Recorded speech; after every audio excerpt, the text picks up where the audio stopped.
Maya Richardson sat alone at Chicago's most romantic restaurant, wearing her best navy dress, watching her blind date walk through the door, exactly 17 minutes late. He took one look at her, froze mid-step, and his entire face changed. The smile he'd worn from the doorway vanished like smoke. "You're Maya," Derek's voice carried across 3 tables. "My cousin said you were attractive. She didn't mention you were black." Maya's 30th birthday candle flickered on the cake she'd brought herself. She'd canceled family dinner for this. She'd believed her friend when she said Derek was different, kind, someone who valued substance over surface. The weight of every similar disappointment pressed against her chest, but she kept her spine straight. Does that change something? Her voice remained steady, even as nearby diners turned to stare. Derek didn't bother lowering his tone. "Look, I work at Sterling Financial, 6-figure salary, corner office. I need someone who fits my world." He gestured vaguely at her face, her hair, her entire existence. "My colleagues wouldn't understand. My family has expectations." Something dangerous flickered in Maya's eyes. Not tears, something colder. The calm of someone who'd been underestimated her entire life and learned to turn dismissal into ammunition. She'd heard these words before in different forms, different voices, always the same poison underneath. "Your colleagues at Sterling Financial?" she repeated softly. "The ones you golf with every Thursday at Riverside Country Club?" Derek paused, his arrogance cracking slightly. "How do you know where I work? I pay attention." Maya's smile could cut glass. "It's a useful skill." The waiter approached, clearly uncomfortable with the attention their table was drawing. Derek waved him away like swatting a fly. "Listen, I'm not going to waste both our time pretending this could work. You seem nice enough, but my world is complicated, too complex for someone like you to navigate." "Someone like me," Maya finished. Her fingers traced the edge of her water glass. "Black? That's what you mean exactly." Derek looked relieved. He didn't have to spell it out. Nothing personal. Just being honest about compatibility. Maya nodded slowly, as if considering profound wisdom instead of cataloging every word for future reference. Every sentence Derek spoke was being filed away in a mind trained to recognize patterns, document systems, and dismantle institutions built on exactly this kind of casual cruelty. She stood with such grace that Derek actually blinked. Her posture wasn't that of a rejected woman. It was that of a chess master who'd just watched her opponent make a fatal move. "Thank you for your honesty, Derek. It's been incredibly illuminating."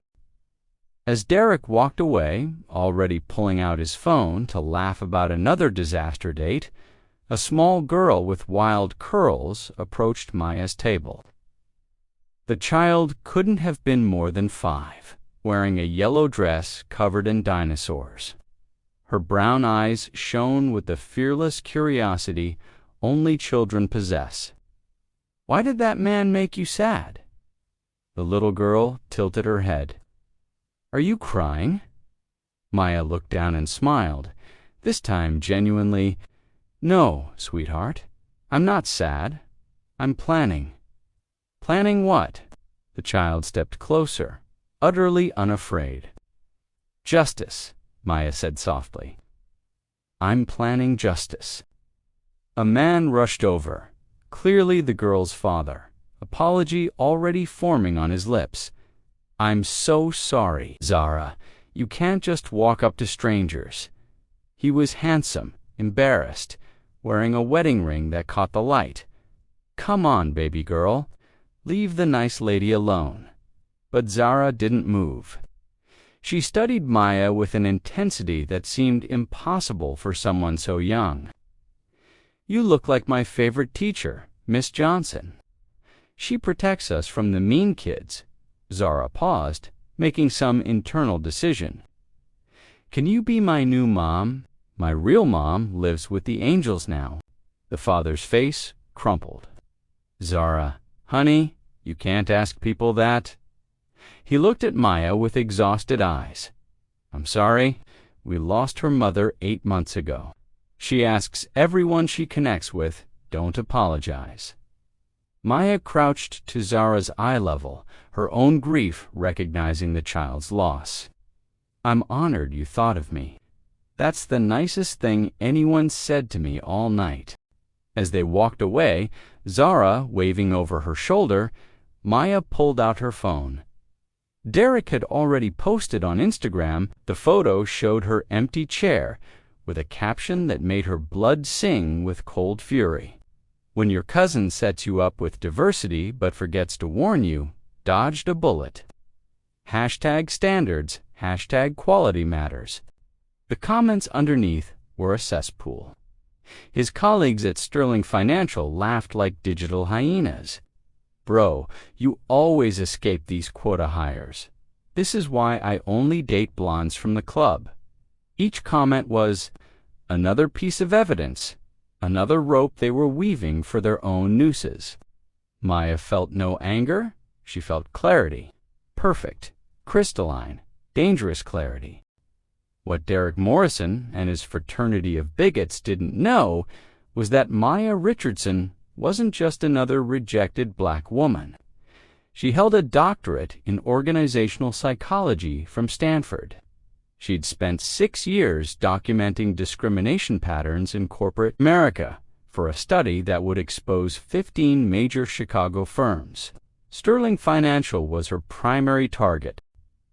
Derek had just handed her the perfect case study, a senior executive at one of the city's largest financial institutions, publicly documenting his prejudice, tagging colleagues, providing names and evidence of systematic racism. He'd gift-wrapped his own destruction. While driving home, Maya called her research partner. "Jordan, it's me. Remember that Sterling Financial investigation? We need to accelerate everything, and I need a complete profile on Derek Morrison by tomorrow morning. What happened?" Jordan's voice sharpened with interest. "He happened. They all happened, and they documented everything themselves." Maya's smile was audible. Sometimes karma needs a little academic research to help it along. At home, Maya opened her laptop and did what she did best. Research.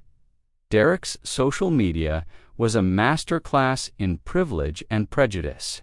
Photos at exclusive clubs where every face was white. Check-ins at restaurants known for racial profiling. Comments on diversity posts that made her stomach turn. But when she accessed Sterling Financial's internal data through her research clearances, the true scope revealed itself. In 7 years, the company had hired exactly 3 black employees for management positions. All 3 had quit within 18 months, citing hostile work environment, 0 black women in leadership. A turnover rate for minority employees that was statistically impossible without systematic discrimination. Maya smiled as she organized data into meticulous spreadsheets. Derek had just become the unwitting face of a study that would dismantle not just his career, but the entire corrupt infrastructure protecting him. At 2 a.m, her phone buzzed. A message from Derek. "Hey, no hard feelings, right? Nothing personal, just prefer my own type, you understand?" Maya screenshot the message and added it to the file that was growing exponentially. Then she typed back, "I understand perfectly, Derek. Thanks for being so honest." And she did understand. She understood that Derek Morrison had just signed his professional death certificate. She understood that this rejection would catalyze exposing decades of institutional racism. She understood that sometimes justice arrives disguised as the oppressor's own arrogance. What Derek didn't know, and would discover in the most devastating way possible, was that Maya had been rejected before, by arrogant executives, by corrupt systems, by men who thought she was too easy to dismiss. Each rejection had only sharpened her determination into a weapon that was about to cut through not just one prejudiced man, but the entire structure protecting him. On her computer screen, evidence accumulated like storm clouds, and in her mind, that little girl's question echoed with unexpected tenderness. "Can you be my new mom?" Maybe when the smoke cleared and justice was served, Maya would discover something about family she'd never let herself imagine. But first, she had a system to dismantle, one perfectly documented piece of evidence at a time. Derek Morrison's countdown had begun. He just didn't know he was already dead. The next morning, Derek walked into Sterling Financial feeling invincible. His Instagram post had gotten over 300 likes overnight. His group chat with the guys was buzzing with congratulations for maintaining his standards. He grabbed his third coffee by 9:15, laughing about quotes and quality control. He didn't know that at exactly that moment, attorney Rebecca Chen was walking into the Illinois Department of Human Rights with a folder thick enough to stop a bullet. She spread screenshots across Director James Wilson's desk, like tarot cards predicting doom.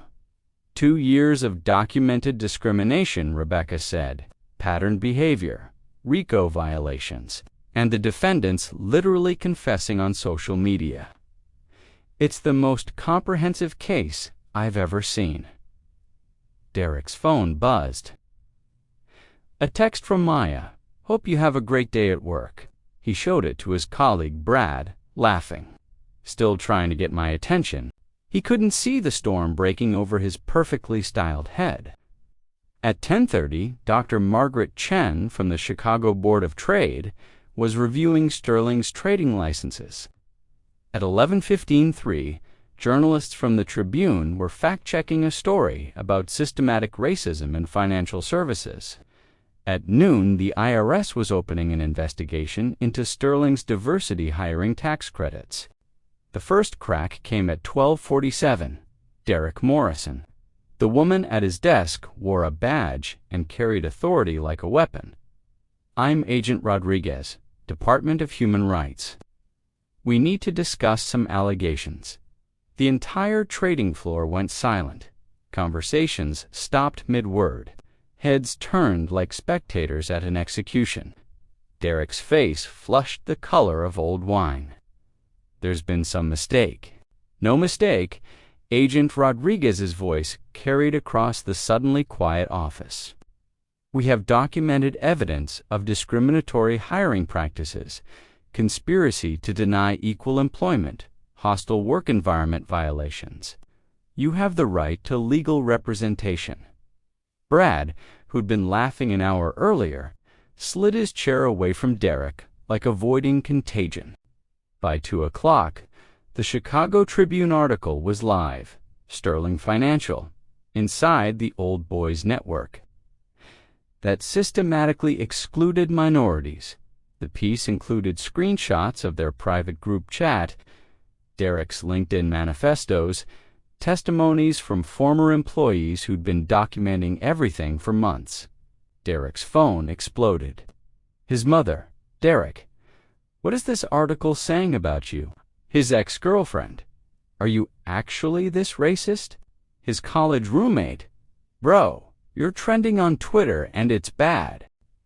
At 3:15, Derek was called into the CEO's office. Mr. Sterling sat behind his desk, looking like he wanted to crawl into a hole and die. "Derek, effective immediately, you're terminated. Security will escort you out. Our legal team will contact you regarding the damage you've caused." "But, sir, I can explain." "Explain what?" Mr. Sterling's voice could freeze fire. "That you've destroyed 30 years of reputation building. That your documented racism cost us 15 major clients in 6 hours. That the IRS is auditing our diversity claims because of your group's activities." He stood, face flushed with rage. "Get out." The walk through the trading floor was brutal. Former friends avoided eye contact. Colleagues who'd slapped his back that morning now studied their screens with desperate intensity. The security guard, ironically a black man, Derek, had never once acknowledged, professionally escorted him to the elevator. As the doors closed, Derek's phone buzzed one final time. Another message from Maya. By the way, I'm Dr. Maya Richardson, Stanford PhD in organizational psychology, specializing in institutional discrimination. My research on Sterling Financial publishes next month. Thank you for being such a perfect case study. Derek's hands shook as he Googled her name. Page after page of academic achievements, TED Talks about unconscious bias, congressional testimony on workplace discrimination, award-winning research that had changed policy at Fortune 500 companies. The woman he'd dismissed as another quota hire was one of the most respected experts in the country on exactly the behavior he'd been exhibiting. By 6 o'clock, Derek's LinkedIn was flooded with comments, calling him out. His Instagram posts about maintaining standards were being shared with captions like this, "You." His dating profiles had been screenshot and circulated with warnings. Rebecca Chen called Maya at 7:30 with news that made both women smile. Sterling just offered an 8-figure settlement to avoid trial. They're implementing mandatory bias training, diversifying their entire leadership team, and establishing a $3 million fund for minority scholarships. But the most beautiful part came the next morning. Derek, unemployed and unemployable in Chicago finance, read the final Tribune article. Local restaurant becomes symbol of hope, how one woman's rejection led to industry-wide reform. The photo showed Maya at the same restaurant where Derek had humiliated her. But now she was surrounded by Sterling's new diversity task force, announcing initiatives that would create opportunities for hundreds of qualified candidates previously excluded.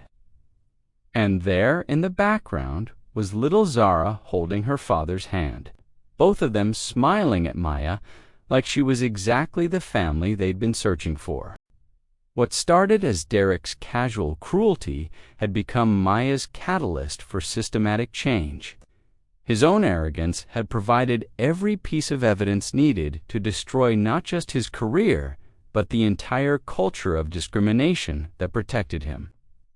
As Derek sat in his childhood bedroom, scrolling through job listings that would never call him back, one question haunted him. How had a woman, he thought, beneath notice, orchestrated his complete professional destruction without him suspecting a thing? The answer was simple but devastating. He'd confused education with intelligence, position with power, privilege with protection. That fatal miscalculation had cost him everything he thought made him untouchable. 6 months later, Maya stood in the same restaurant, but this time she wasn't alone. "Can I have mac and cheese with extra cheese?" Zara asked the waiter, swinging her legs from the booster seat. She wore her favorite yellow dress and had insisted on bringing her stuffed elephant to celebrate. Marcus Thompson, who now insisted she call him Marcus instead of Dr. Thompson, smiled as he helped Zara arrange her napkin. "What do you say, sweetheart? Please and thank you." Zara beamed, then turned to Maya. "Mommy, did you really make all those mean people change their rules?" Maya's heart still fluttered every time Zara called her mommy. The adoption papers had been finalized last week, making official what had felt true from that first night. Sometimes, baby, when people do wrong things, we have to help them learn to do better. Marcus squeezed Maya's hand under the table. Their relationship had grown from professional respect to deep love as naturally as seasons change. He understood her mission, supported her work, and had shown Zara that families could grow in beautiful, unexpected ways. The Sterling case became a landmark, Marcus said, reviewing compliance reports on his tablet. They've hired 47% minority staff in leadership positions. Real change, not token gestures. Maya nodded, but her greatest satisfaction wasn't in the numbers. It was watching Zara color pictures of their new family, listening to Marcus laugh, feeling the peace that came from turning pain into purpose. Derek's life had become a cautionary tale whispered through Chicago's financial circles. Unemployed for 6 months, he'd burned through savings and moved back with his parents. His LinkedIn remained a graveyard of unanswered applications.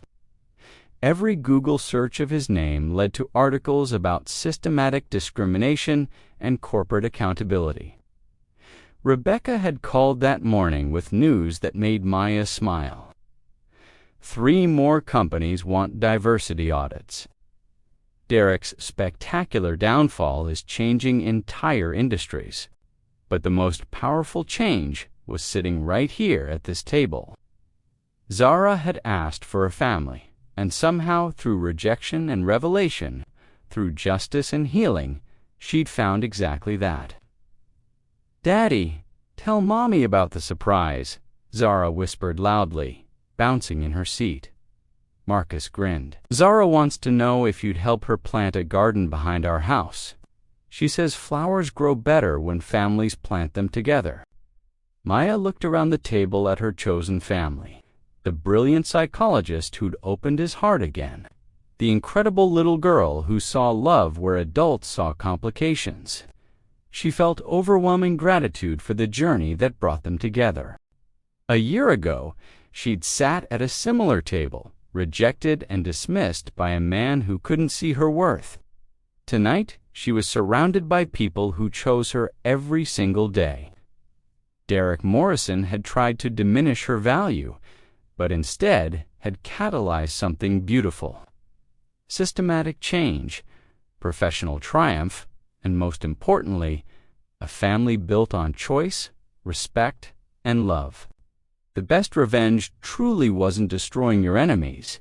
It was building a life so fulfilling that their cruelty became irrelevant.